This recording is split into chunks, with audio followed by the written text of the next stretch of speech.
All right, hello everybody, and happy Thursday Night Live. We are pre-recording this on a Friday, so if you are an Airway Circle member, you can join us live. Please post your comments below throughout this talk so we can address you. If you're watching this as a recorded version, please join the membership so you have early access to these talks and you get to join us live and interact with our speaker. I have the pleasure today of having Joshua Madsen. Will you please introduce yourself to everybody? You are an Instagram sensation, but not only that, what you do for your patients is just incredible. And we're so excited to have you here with us today.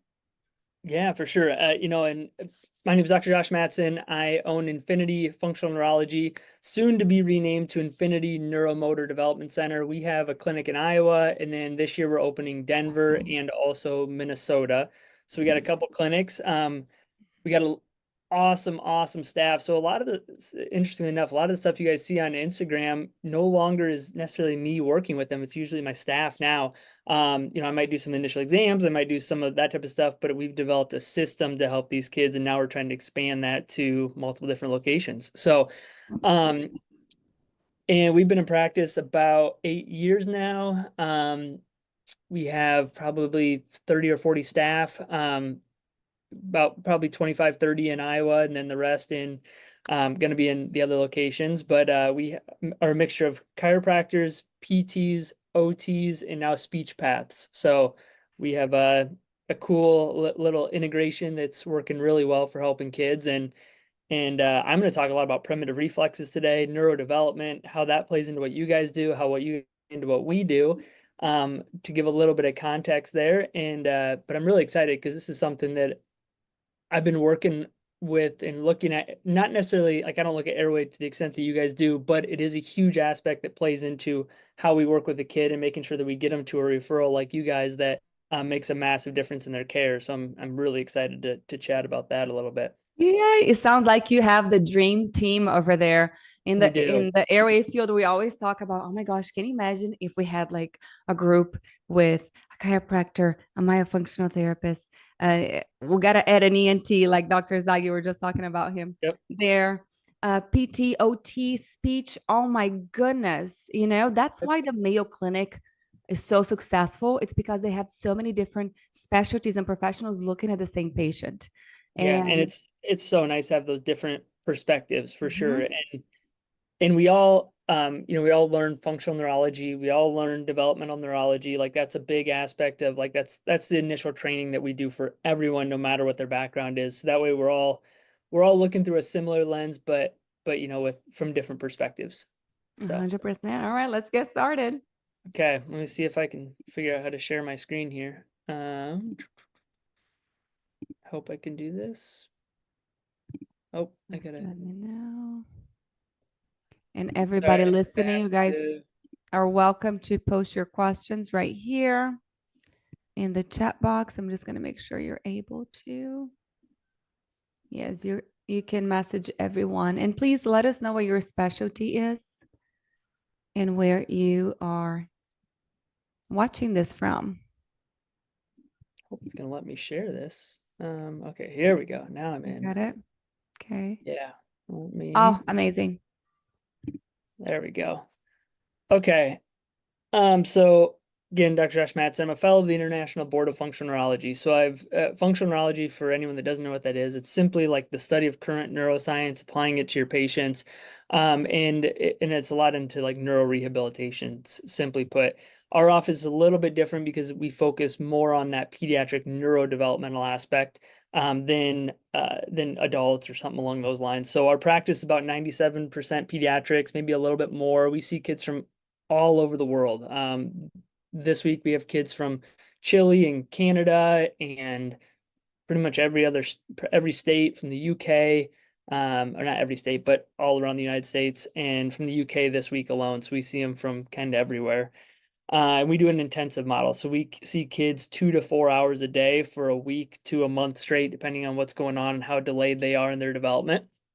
We have chiros, PTs, OTs, speech paths, and we're in Iowa, soon to be Denver and Minneapolis.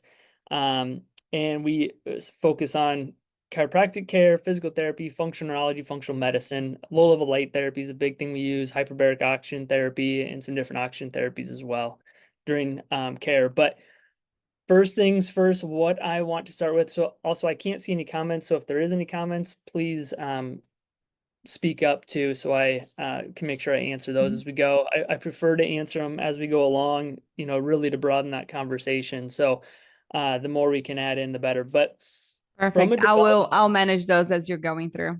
Yes, please do. So I'm going to give you just a quick rundown of how the brain actually matures and develops, and that's going to set a foundation for, everything that you guys everything I'm going to talk about today. So when we're born, really the only area of the brain that's developed to an extent is our actual brainstem. And that brainstem is what houses our respiratory rate, our heart rate, our all of our cranial nerves that go to our face, but it also houses a set of primitive reflexes. And these reflexes are reflexes that help to develop the rest of our brain. So if you guys remember when you hold an infant, you stick your finger in your hand, they grasp down. That's a Palmer grasp reflex. It's a primitive reflex. Everyone's born with it or should be born with it. You stick your finger in their hand, they grasp down, they start firing up all these muscles. And what happens is they fire up those muscles, it fires to their higher cortex, and gets their brain to start to mature and start to develop. And there's a whole bunch of these different reflexes. There's like 30 of them. I'm going to talk about 3 that you guys can check today that'll play a lot into facial stuff and just range of motion, their cervical spine and things along those natures. But what happens is we start activating this higher cortex, our frontal cortex develops, and then our frontal cortex comes in and inhibits these reflexes or shuts them down. So as our brain develops, our brain comes down to our brainstem and shuts these down. And this is also why, like you see an infant and their heart rate is elevated, the respiratory rate is elevated, and as their brain matures, they start to regulate and their heart rate starts to come down, the respiratory rate starts to come down. That's called frontal inhibition. That's their frontal lobes developing and regulating that. But primitive reflexes are also housed in here, and when they don't develop appropriately, they create a lot of dysfunctions. They'll create motor dysfunctions. They'll create movement dysfunctions. There's like, for example, the rooting reflex. It's a huge one that plays into muscle tone of the mouth and movement of the mouth, appropriate articulation of the mouth for speech and feeding and stuff like that, which we can jump into a couple of those more specific ones, but I want to start with the ones you're going to see on a lot of kids. And they also play a lot into muscle tone and alignment. I'm not going to go through all this. I'm primarily going to talk about primitive reflexes today. This is an adaptation from another talk that I did, but I actually had a daughter the last Monday, so I didn't have a chance to make a whole new presentation. I've been on dad mode, so let me jump into. But developmentally, the things that we look at is number 1 is primitive reflexes. We look at muscle tone and alignment, proper sensory integration, balance and vestibular function, ocular integration, motor planning, and then cognitive skills. But simply put, if we do not develop this foundation appropriately, this primitive reflex foundation appropriately, muscle tone alignment appropriately, we can't efficiently develop these other systems. It's really as simple as that. And what we do primarily for kids is when they come to us, every kid I've ever seen that has delays still has primitive reflexes. And when we get rid of those primitive reflexes, a lot of these other systems will start developing on their own. I'm going to show you just a couple examples of the effects of primitive reflexes, because on both of these kids or these different cases here, the only thing we did was work on primitive reflexes and integrate those. So this kid came to us not walking at all, had to have a walker in school.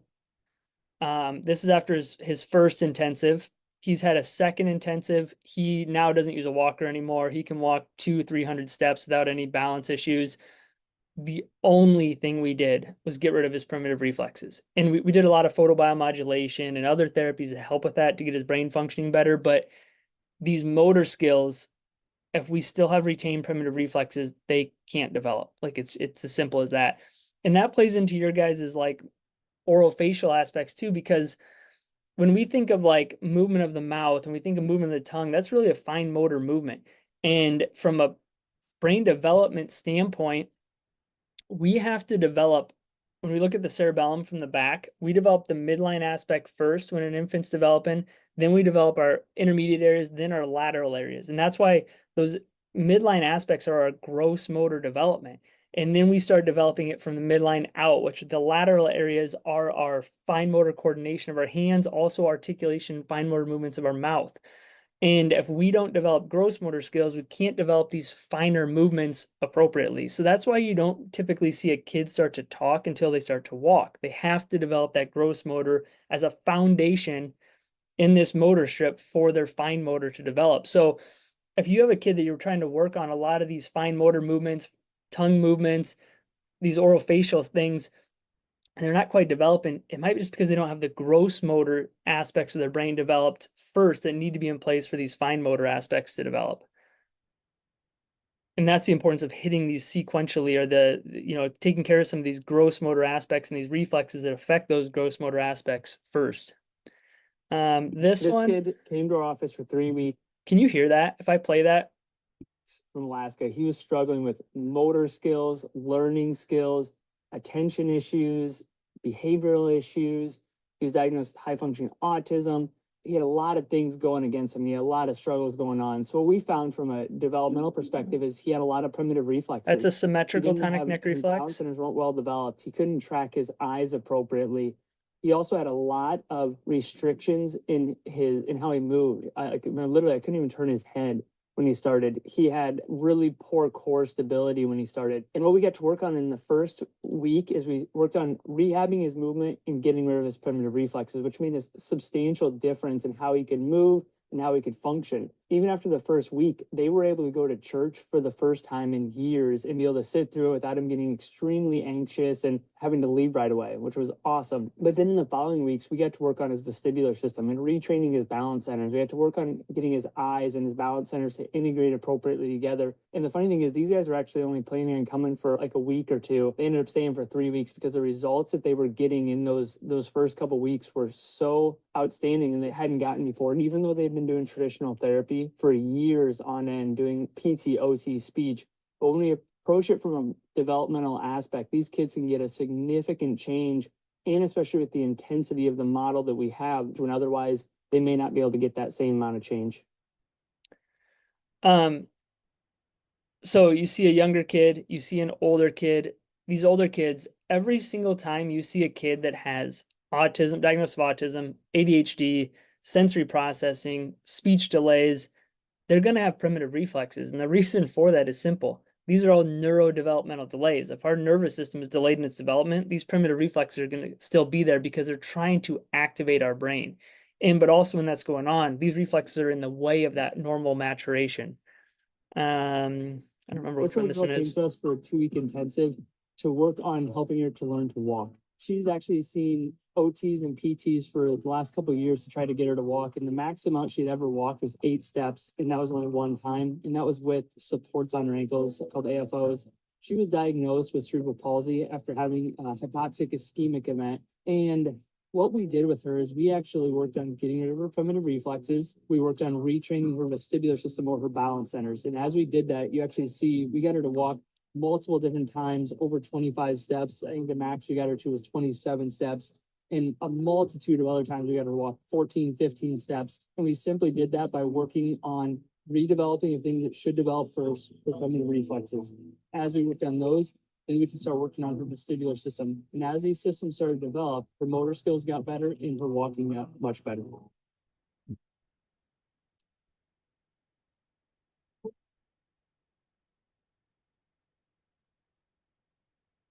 This kid came to sorry. he struggled to work on motor to learn to walk. Sorry. All these just played at the same time. That was weird. Yeah, that's okay. Okay. Any questions yet by chance? Oh my goodness, I have so many questions already. I don't want to mess up your flow. Oh, you're good. I really think that primitive reflexes are the thing that we're the most excited about right now. We have so many speakers come talk to us, but this is really the missing link. I believe that not everybody is aware of. And I love that you mentioned about these kids. They cannot, develop their fine motor skills if these gross motor skills are not in place. We have so many patients that come to us that are a little bit younger. True myofunctional therapy, we don't really start until age 4 or later. But younger patients come to us because the parents learn that, oh my goodness, they're mouth breathing is not good for them. What do we do? And Yep. then we look and we're like, it's not really myofunctional therapy that you need. You have to Yeah. start over here first. So I'm just so excited. You can keep going. Yeah. Yeah. And even like, with, because I know you guys see a lot of kids that have speech delays and things like that, and because they have low tone in their mouth and whatnot. But like well, I wasn't here this week as a baby, but last week we had two kids that came back. They were both nonverbal autistic kids, and both of them are talking. We didn't do a single thing with speech, and Wow. so they came back for their second intensive, and not one single thing with speech. We just worked on getting rid of primitive reflexes. They could start developing these motor systems appropriately. Then from there, their speech motor systems and those more fine detailed things start to develop on their own. Like we don't do anything with them.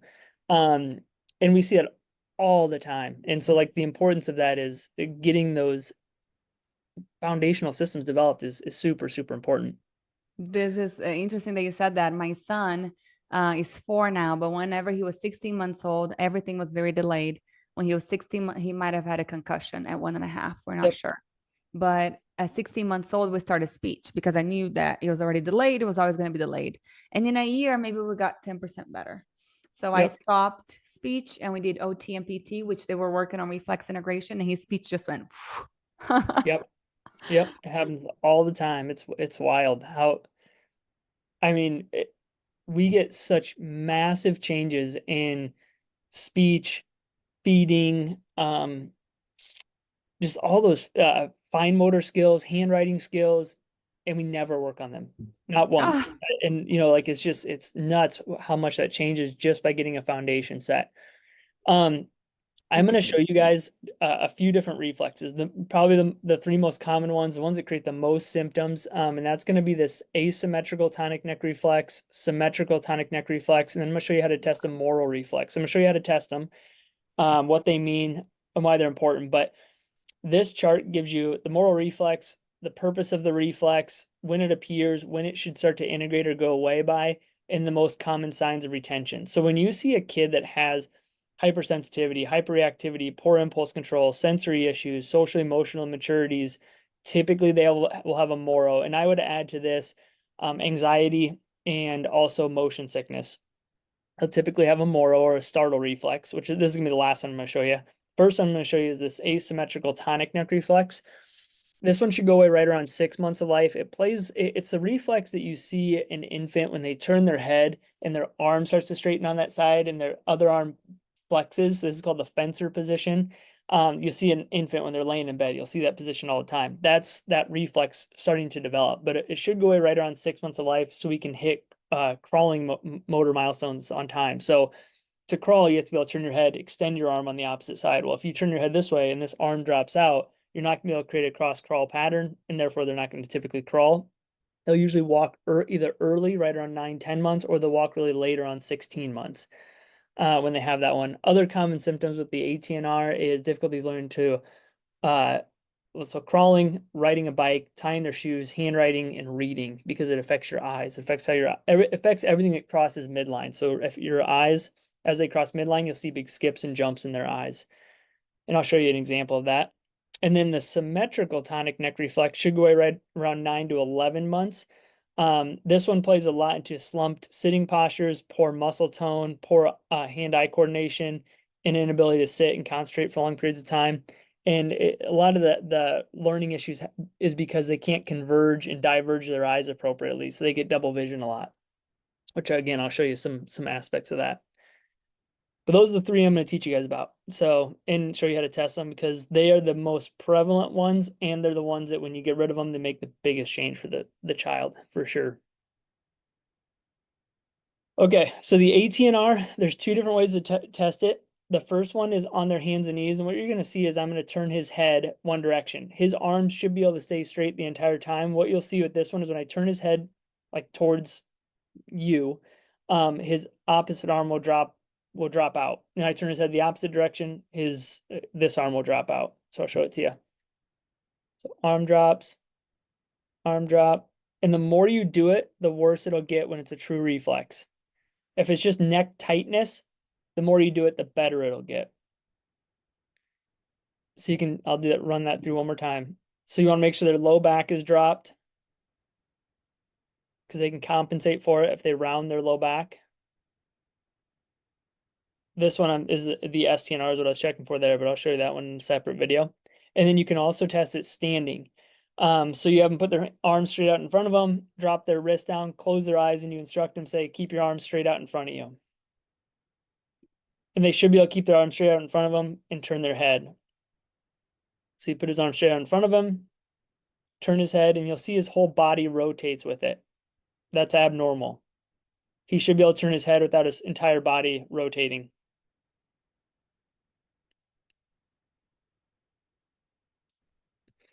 So what you're actually seeing is, sorry, too close to the camera, but when you turn his head this way, this arm is wanting to bend, the opposite arm is wanting to straighten, and his whole body's rotating. And when you still have this ATNR, you don't develop the ability to use your head independent of your body or your eyes independent of your head appropriately. So as we turn his head, his whole body rotates with his head instead of being independent movements, which makes developing gross motor skills not very easy, because every time he turns his head, his whole body moves instead of him developing appropriate range of motion.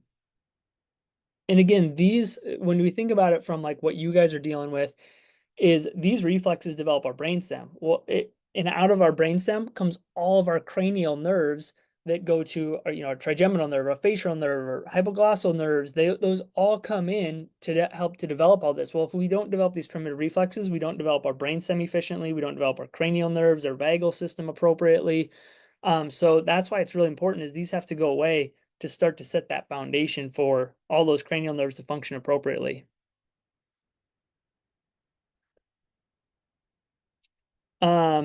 Okay, so for me, this is one of the most important ones. It plays a lot into appropriate muscle tone, which you guys are dealing with kids that have low tone all the time, not only in their face, but also in their whole body. Plays a lot into hand-eye coordination, balance issues, eye tracking abilities from side to side, ability to cross midline.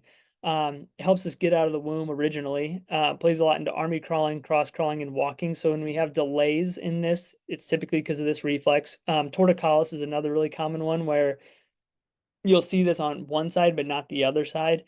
So like a unilateral issue, you'll start to see a lot of torticollis. That's actually how I get rid of torticollis, is I use this reflex to get rid of it. So like, for example, if they're rotated in this position and they can't turn their head to the left, I'll use this reflex. So I'll straighten this on my opposite arm and opposite leg, and I'll bend this one, and I'll start just slowly working on range of motion, because now we have a reflex that's getting elicited. It's wanting us to turn our head in that direction. So then you can just slowly rehab that. So I'll use this reflex a lot early on to get normal range of motion in the cervical spine, which then you don't get as many of these abnormal facial torsions and these palates that are dropped on one side, and all those cranial dysfunctions that you guys often see, I'm sure. Any questions on that before I go to the STNR? Anybody? I think we're good. Okay. Okay, the STNR. This is also the symmetrical tonic neck reflex. Should go right around 9 to 11 months. What you do is you drop their low back first and foremost, on all fours again, and then you're going to see me bring his head down and up. So when we bring his head up, his arms want to extend. When we bring his head down, both arms will collapse out. Let me see. This is the same kid that I showed the video of earlier. So as soon as we bring his head down, his arms drop out. And you can tell, like, when they truly have this, you got to make sure you drop their low back. When they truly have that, you can tell them, I'll give you $20 if you keep your arms straight. They can't do it. Like, it's a true neurological reflex. Just like if you hit your knee, your leg comes up. It's a true reflex, so you can't stop it. And I'll do that a lot just to show the parents, because the parents are like, oh, he's just playing. I'm like, no, he's not. I'll give you an Xbox if you keep your arms straight, and they can't do it. So it's a true reflex. ATNR helps the baby start to lift their head, starts to help them to diverge their eyes to look far distances. When they bring their head down, their eyes converge. It plays a lot into developing our convergence and divergence of our eyes. Extension of our cervical spine. So these kids you see that are always in a really poor posture, A lot of times they'll still have this reflex retained because every time they bring their head down, they reflexively contract their pecs on both sides. Their arms get flexed in. So they're constantly kind of stuck in that quote unquote fetal position. You'll see a lot of squirming, moving, poor posture, slouching, a lot of tension headaches because they're constantly activating these anterior muscles and bringing their head forward. So they get all that tension through their cervical spine. Difficulties with reading, writing, convergence issues, saccadic eye movements. And another thing that plays a lot into this is with the work that you guys do, if a kid has a tongue tie and has a restriction from that in their upper cervical spine, they won't be able to appropriately flex their chin.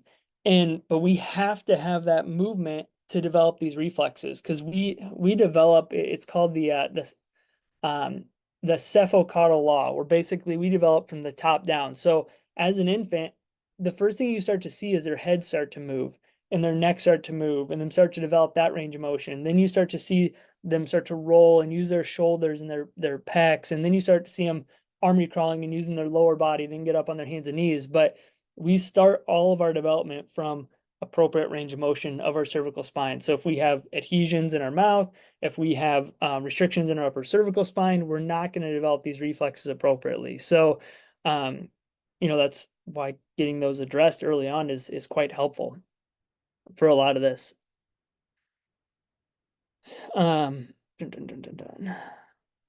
Okay. I have a quick question about that. Can I? Yeah, please do. About the poor posture. So Yep. many of our patients have forward head posture and shoulders rolled forward. And of course, whenever we're doing our evaluation, we're looking at everything, the whole body. Yep. That is why it's so beneficial for us to have a community like Airway Circle where we get to hear from all these different perspectives so we know when to refer the patients because, of course, Yep. we're not trained to do anything specific to that. As an adult, can you have this reflex still retained? And Yep. is there something you can do? Yeah. Yep. Same as a kid. You can still have it retained. For example, every person on this call has primitive reflexes. Typically, our brain is functioning well enough to inhibit the reflex. If you were to get a concussion tomorrow, knock on wood, if you were to get a concussion tomorrow, your primitive reflexes would likely come back because your brain can no longer function well enough to inhibit the reflex. So you're going to see them come back. Even stuff like food sensitivities or neurological autoimmunity or gut infections that can create enough neural inflammation to where we can't inhibit these reflexes appropriately. And that's or lack of oxygen because you're not breathing. That's another big reason.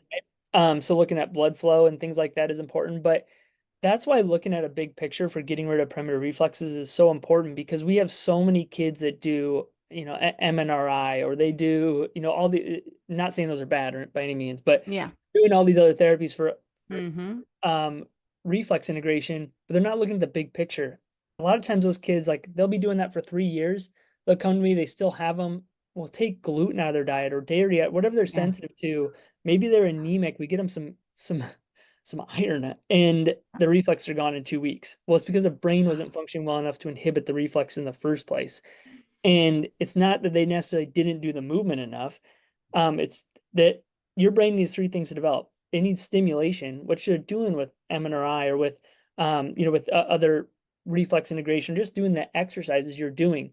But you have to have oxygen and you have to have ATP or energy. And if they're eating just a crap diet that has no nutrients, has no B vitamins, has not enough appropriate fats, they can't produce ATP. And then if on top of that they have abnormal breathing and they're hypoxic, now they don't have oxygen.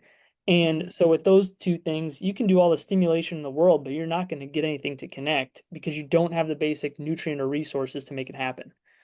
And that's why looking at a bigger picture of well, how's metabolic function playing into this is really important because, that family, quote unquote, they wasted 3 years where that kid could be in so much different place if they would have just had some labs ran and checked some oxygenation, put a pulse ox on them, had some of this airway stuff addressed first. So 100%. And I apologize that I didn't call you. I just read your name earlier and it said Dr. Medicine. We have another question. You're good. As an adult, do you see turning the paper to the side during writing Yep, with for an this ATNR. retained reflex? Yeah, so I don't have a piece of paper here, but okay. If I'm looking straight on, turn my head this way, my arm wants to straighten because I have an ATNR. My hand wants to open, so it makes it really hard to articulate a pen or a pencil. So what they'll do is they'll rotate their head this way, which creates flexion on this side, allows them to grip a pen or a pencil easier, and they'll write sideways. Yeah. I'm gonna be watching everybody in the next conference that we go to, by the way. Yeah. And then if you have them, it's really interesting. If you have them, same piece of paper, put a line on it, have them write, their name or whatever, then turn their head and have them write their name again, turn their head the opposite direction, have them write their name again. It gets their handwriting gets really wonky. Really? So we keep the paper the same place? We just have them Yep. turn their head to write? Yep. They need to be able to see it. So they have to be able, obviously be able to see Yeah. it, but all you have to do is just turn their head just slightly. So you can check it that way too. And they're like kids that have handwriting issues. If you check that with them, you'll turn their head one direction that looks really good. It'll turn their head the opposite direction and it gets like much bigger, much less efficient. So that is so cool. I'm doing that with my kids tonight. Thank you. Let's see. I don't know what this one is. Let me see what This this video little is. guy, he came to us Oh, with this is a good one. some pretty big reading difficulties at a young age. Many times these are related back to what are called primitive reflexes and lack of eye tracking. So I'm going to show you that here. In this first video, what we're actually showing you is when he goes on his hands and knees there, and I bring his head straight down and his arms drop out. That's something called a symmetrical tonic neck reflex. It should go right around 8 months of life. Then when I turn his head from side to side, what you see is as I turn his head this way on the upside, his arm drops out. Turns out the other way, his arm drops out. That should weigh right around 6 months of life, and it plays a line to how the eyes side to side. I put it down on my finger, and as we have him record his eye movements, what you see is big skips and jumps in his vision as we track side to side, and he can't keep his eyes on the target. In the second, again, that is from the ATNR primarily. So when we track side to side, we'll see big skips and jumps. When we track up and down, and we start seeing big skips or jumps or a convergence issue, excuse me, that's more related to that symmetrical tonic neck reflex. video, you'll see that when I turn his head or bring his head straight down, his arms don't drop out anymore. This was 3 days meaning that later. those primitive reflexes have been inhibited.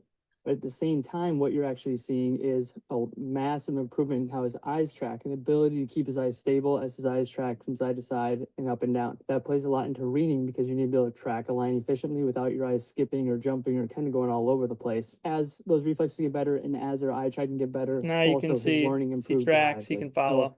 There's a huge link between those basic foundational skills and higher cognitive learning centers. Kid jumped 3 reading levels in a month. No way. Yeah, because he couldn't follow the line. I mean, it's basic physiology. If you can't follow a line, you can't read. And that's what you see so often is like when you get rid of the reflex, now their eyes can track the line. Now the reading improves a ton.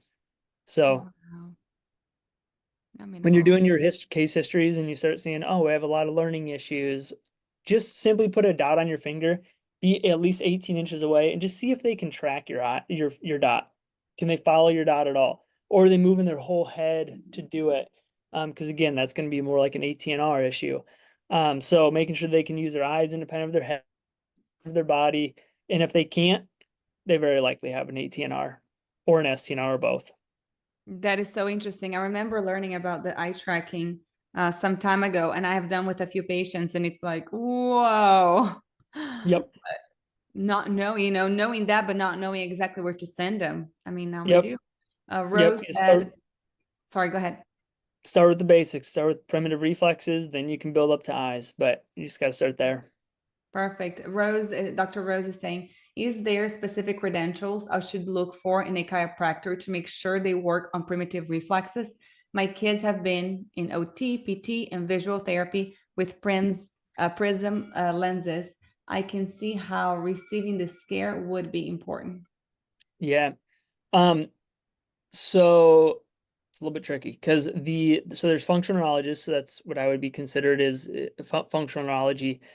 But there's what's the right words? There is different thought processes, right? So there's a group that works on primitive reflexes. There's another one that does a lot of a lot of adults, a lot of traumatic brain injuries, a lot of car accidents, stuff like that, and they won't necessarily look at primitive reflexes. And that's because they're primarily working with a population that it's not as important for, I should say. Well, in their mind, it's not as important for. In my mind, it's very important. But so it gets a little tricky. So what the questions I would ask is, number one is, do they have like, I'm a fellow of the International Board of Functional Neurology. There's also a diplomate of the American Board of Chiropractic Neurology. But then I'd call them and say, what percentage of your population is pediatrics? To me, that's the most important thing, is if they have a high percentage of pediatrics, they're probably going to be a great referral and they have those credentials. If they don't see very many pediatrics, they look at it completely different and they're not going to address primitive reflexes as often. And do they have a directory? Yeah, if one you of the sites? yep, the IBFN, the International Board of Functional Neurology, that would be what I would be through. And then there's a subset on there that is fellow of the International Board of Functional Neurology, and then it's like ND after it, like neurodevelopment. All of those will do primitive reflex stuff. But I'm not part of that. I'm the fellow of the International Board of Functional Neurology, and then I'm just a functional neurologist. So I didn't do that. Well, I did that neurodevelopmental seminar, but I didn't get my certification through that one. So those ones will all, if they say neurodevelopment, they all know about primitive reflexes. But even a lot of the other ones do as well. It just depends on what other training they've done. And then there's the American Board of Chiropractic Neurology. But you don't hear those ones talk as much about primitive reflexes. Not saying they don't, because there's probably a lot that do, but they just don't talk about it as much from my experience. But I could be wrong. There could be ones there that's all they do. But so those would be the places to kind of start. Perfect. Thank you. Welcome. And is it usually chiropractors that go into functional neurology? So functional neurology started out as chiropractic neurology. So the field of functional neurology is directly out of chiropractic neurology. And now there's the IBFN, is the International Board of Functional Neurology, and that you can do as a chiropractor, a DO, an MD, a PT, an occupational therapist. Like, they can all take that training. So it's multidisciplinary. Nurse practitioners. It's actually taught by a nurse practitioner, one of the courses taught by a nurse practitioner, Dr. Brock, and then Dr. Karazian, who's a Harvard PhD as well. And then the other one's taught by chiropractic neurologist, Dr. Malilo. And Malilo, I've heard of Malilo. Yep. So he teaches the neurodevelopmental course. So that fellow of the International Board of Functional Neurology, and then ND would be his course. Perfect. Just this weekend, we actually talked a lot about functional neurology this weekend. We were in San Francisco for the World Dental Sleep Society meeting, but we had some incredible chiropractors there. I had treatment done by 3 of them, 2 from Australia, 1 from California. And like, I was just, oh my gosh, I was moving so freely and feeling so light and so good. These people are incredible. But one of them, Dr. Scott from Australia, I was asking him about a patient that I have. She's a 14-year-old girl who about a year ago started with crazy headaches, and anything that touches her mouth, she would gag. And he exactly told me that, look for somebody trained in functional neurology that knows the Malilo. I was trained in Malilo. So thank you for saying that. Yeah, for sure. Okay, I'm gonna show you a couple videos. Any other questions before I keep going on Moro? Because this is about an hour, right? Am I correct in saying? Well, yes. We'll continue that on our Instagram live. Okay, sounds good. Okay, so I'm going to show you a little girl here. This is a brain injury, but it's a really good example of what a Moro or a startle reflex looks like. You'll see this in an infant, like my infant that was just born. You'll see it look like this. But I'm going to show you also here an older kid. So, so you see that, boom, that big Moro, that big startle reflex. That's a Moro reflex.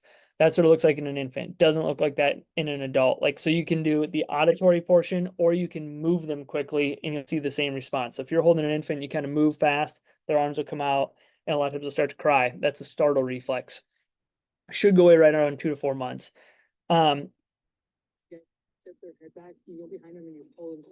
So that one, when you pull them back and their arms come up, that's your startle reflex. So what you should see is after that point, you start developing what we call propping reflexes. So like when you have a kid sitting there and you tip them to the side and their arm goes to the side, or you tip them back, their arms go back, that's what should happen. But if we still have a Moro reflex that's not inhibited, we can't develop those appropriately. So like in that kid that I pulled back, his arm should have gone back to catch himself.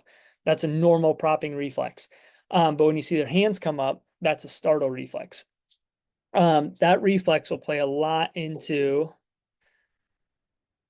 it's an autonomic response to a sudden change in head position, touch, sound, light, temperature, creates instant arousal and puts them in a fight or flight response. So when you see kids that are chronically anxious, chronically in a fight or flight response, they have a hard time paying attention because anytime something moves, they'll startle.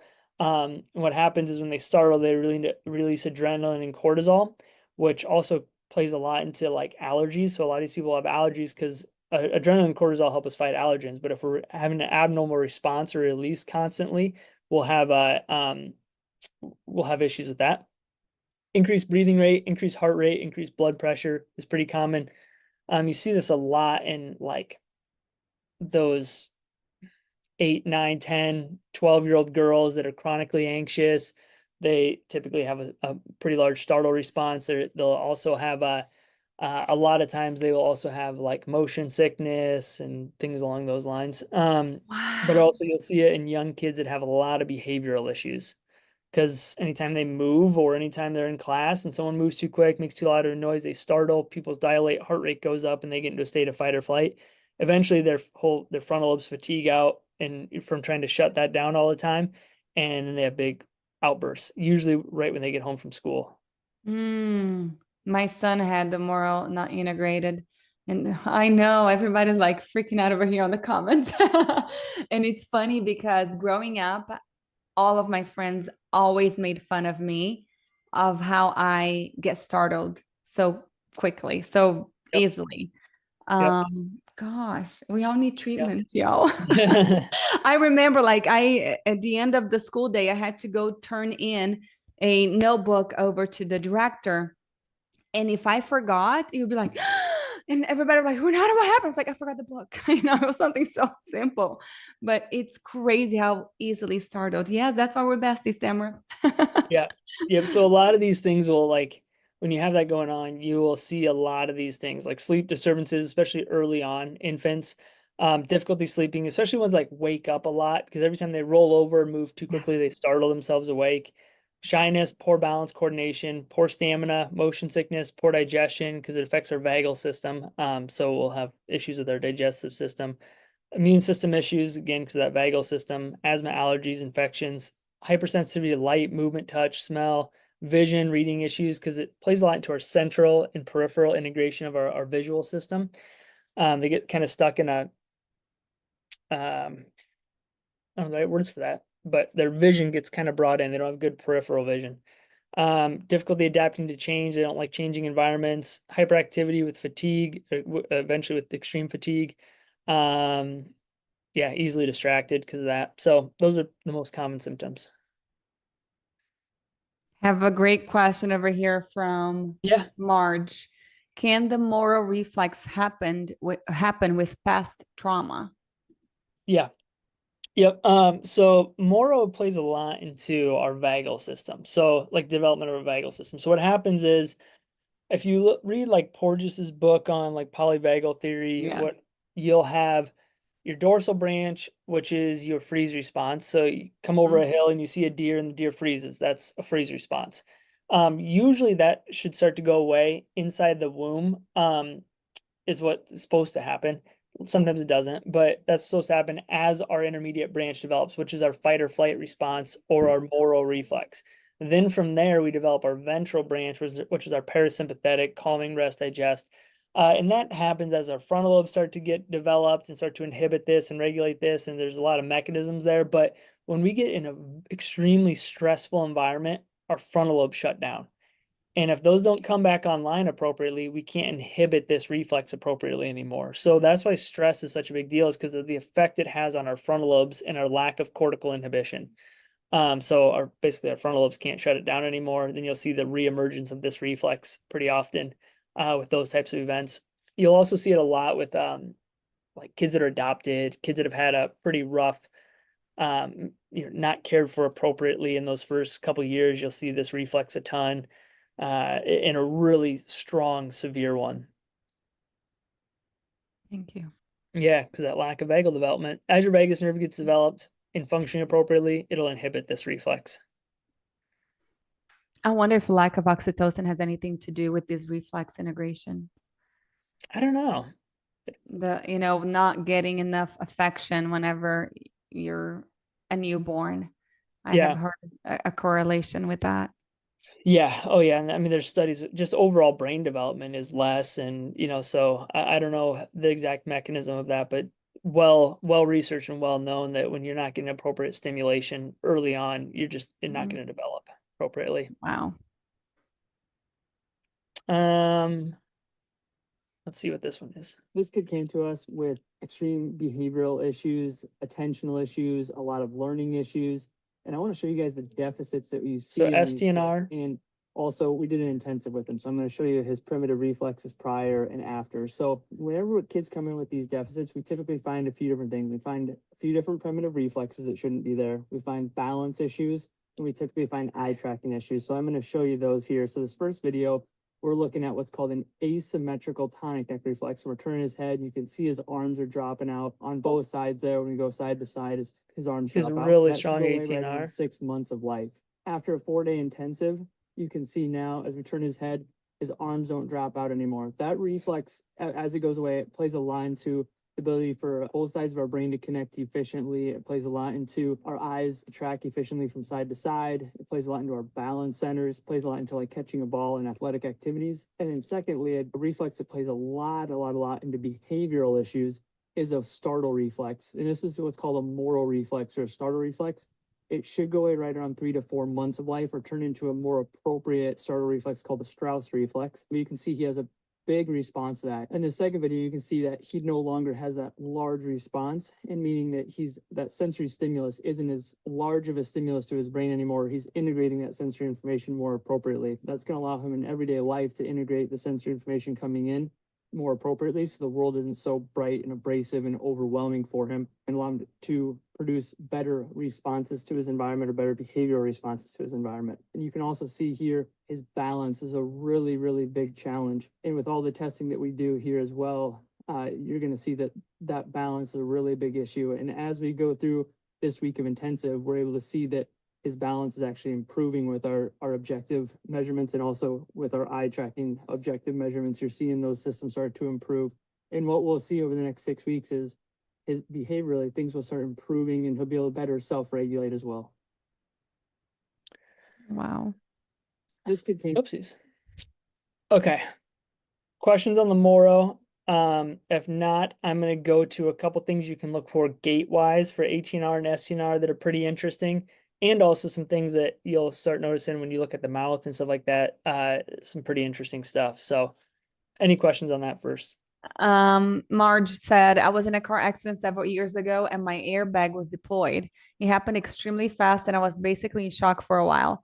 To this day, if someone applies the car brake too quickly, I freak out and both of my arms and legs straighten out immediately in front of me for protection. Drives my husband nuts when I do it. Concussion can do that too. You probably had a concussion, most likely. You don't have to have even a whiplash injury can create a concussion. So then you don't have that frontal inhibition of those reflexes anymore. So that can definitely play into that. Okay, thank you. All right. Yeah. Okay, so there's a couple really interesting tests you can do to start looking for an 18R and STNR. So when we don't develop these reflexes appropriately, we don't differentiate our movement appropriately. So I often explain it simply like this.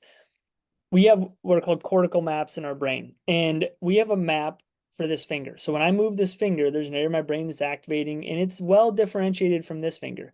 And I can move those fingers independent because I have two different cortical maps.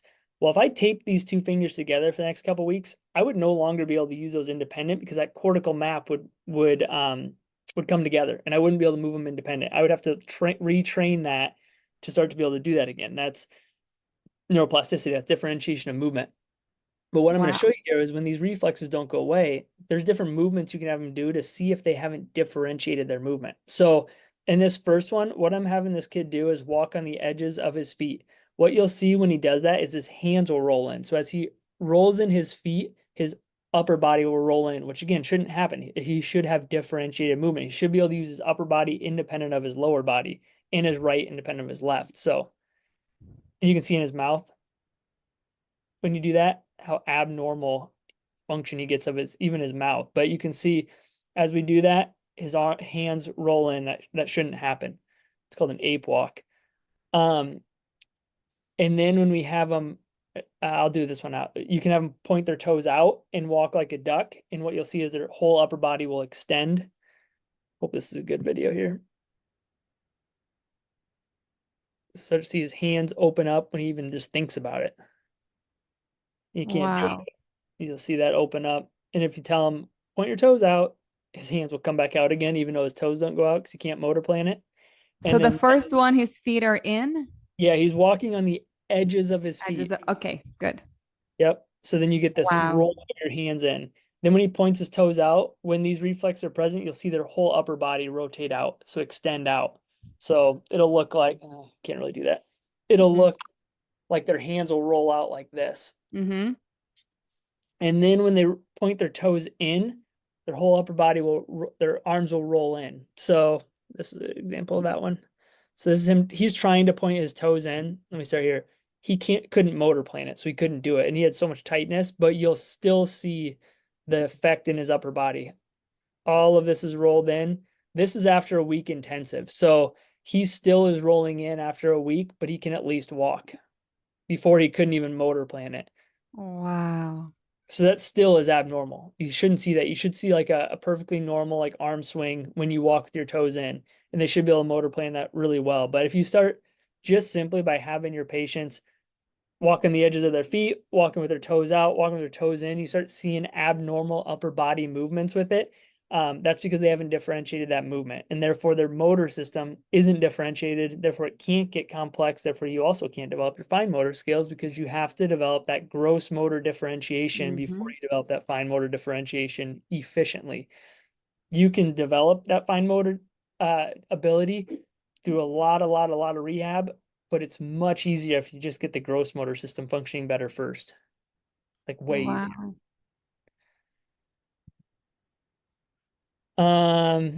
Last things are just some balance, different balance tests that we do, but not as important. But you can just see like just by getting rid of primitive reflexes, the bigger the score, the worse function. So it's as you get better primitive reflex development, you start getting better and better function. Wow. These are just some standardized tests we do and some standardized eye tracking tests we do. This is a pretty good one just to show the actual what the eyes look like. Like these are infrared cameras that record this. So this is with primitive reflexes.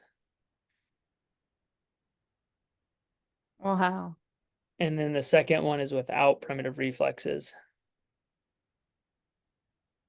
Oh, the second one didn't move, did it? But anyways, you can see the difference there. When he tracks up and down, how big these abnormal movements are, side to side, how abnormal they are, how much tighter they get just by getting rid of reflexes. So That's incredible. Oh. this is a handwriting one. So this is from a long time ago, but I thought it was a good example. So this was November 2017, got rid of his reflexes. This was a long time ago, but you can see how much better handwriting can get just and how much just how much growth can happen in a matter of a short period of time once they can actually start using their hands appropriately. That's from November too. Yeah, November 2017 to May 2018. Wow. So just by getting rid of reflexes. And then here's some different in handwriting too. But this is from a long time ago when I didn't do intensives. So getting rid of reflexes at this point would have taken me closer to 3 or 4 months. Because I was doing like 30-minute sessions twice a week or something like that versus 2 to 3 hours a day every day. So Mm. the the progress is a lot slower just because at that point I didn't do an intensive model. I didn't even know it was a better model. So I actually have some questions about that. Even if, yeah, would you like go to for it. finish? Go ahead. Would you like to finish? No, last part was just Like, for chiropractors. So it's okay. just talking about different resources and stuff. So yeah, open it up to questions. I'll stop sharing so I can. Yay. Oh my goodness. What a wonderful presentation. First of all, thank you so much for You're taking welcome. time out of your busy schedule to be here with us. I know that so many professionals and patients are going to benefit from this. Um, one of my questions is, you just mentioned the intensive care. What does Yep. it look like, especially for these kids who live far away from you? Yep. What should they expect when they come to see you? Yep. So we do so they come here, we do the initial exam, usually takes us about an hour. And then we do an hour to 2 hours of therapy that first day. And then if we do hyperbarics on top of that, then that's an extra hour. And some kids that are older, they can do 3 or 4 hours, but traditionally, if it's a 4 or 5 year old, we're probably gonna be doing a couple hours a day of therapy. Mhm. And they do that every day, Monday through Friday. And if they're here for a week, it's 1 week. And our goal is the first week or two, depending how delayed the child is get rid of primitive reflexes. That's number one. Mhm. And also getting energy to the brain. So getting oxygen, getting ATP through laser therapy, through different oxygen therapies. That's really our goal in that first week. Second week is working more on vestibular function. Third week could be more eyes. But again, if a kid's really delayed, like super, Mhm.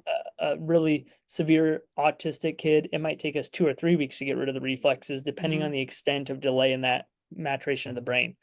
So that's what it looks like is we just work through primitive reflexes, vestibular, eye tracking, and that's the foundation of our entire brain development. So Mhm. that's what we really focus on. So usually a patient will schedule to come in and stay there several weeks, or do they go 1 week at a time? If, for example, if it's a child that has autism, we'll recommend coming for at least 2 weeks the first time. If they're from, the UK, like the ones that are here from the UK, they're here for a month. So they're going to stay for Mhm. a month. They were here probably 4 or 5 months ago and they were here for 3 weeks. So, Mhm. but that's again, a really delayed child and needs a lot of work. So, Yes. other kids might, if it's just a reading issue or something along those lines, like they may just come for a week and then we have them come 3 to 6 months later for another week if we need to. But we Okay. give them a bunch of stuff to do in between. I mean, even a lot of the lasers that we have, we send home with them and just give Mm. them different resources to work on at home. I'm asking this for friends, so I might bring my son to come see you guys.